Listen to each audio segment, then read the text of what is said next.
Um, let's go on to some previews, man. Let's preview week 2 because I really think we got some good games this week. So let's talk about it a little bit. And I think I'm going to start us off with Chicago versus Seattle.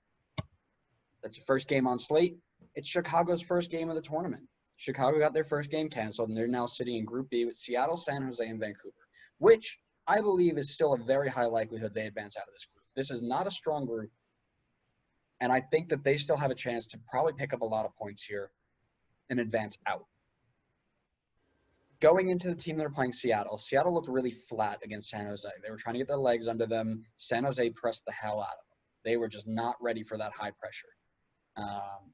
So the big question for me, is Chicago going to take notes and use the freshness of their legs that they haven't played a game yet to do the same thing San Jose did? If I'm a Chicago fan or if I'm a Chicago coach, I'm watching that game and I'm saying, that's how we beat them. That's how we take them out. Do not let them play out of their half. Press them high. Don't let them get out. We can win the balls in the air. Rui Diaz is not a super tall dude. Let's make him dump the ball and we'll just play 4v1. Fine.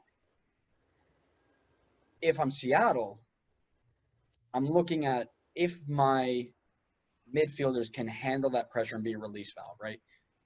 If they're going to press us that high, which they should, but if they do, can we possess the ball out of the back, play through my midfield, find an opening, and release? That's what I'm looking for if I'm on the Seattle side.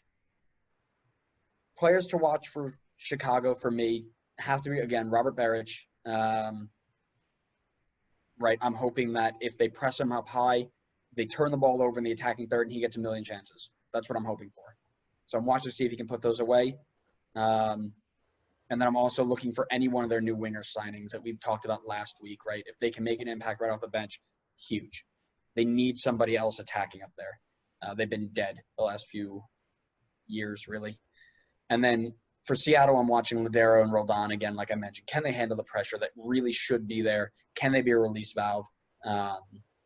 Things like that. But it's going to be really interesting because it's going to be really, really important that Chicago take notes and start off strong and start off early. They can't fall asleep on this one. I think Seattle will not press them high, but they'll play strong, and they're used to playing already.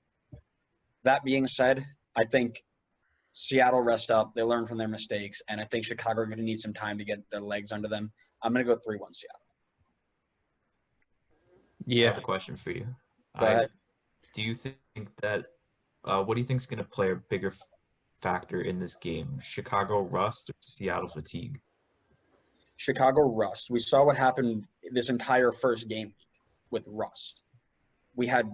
It took us 5 games to get to the first goal in the first half. Rust is definitely a bigger factor than fatigue, especially with 5 substitutes. You can rotate, you can play guys for 45 minutes, 60 minutes, and still not worry about super fatigue.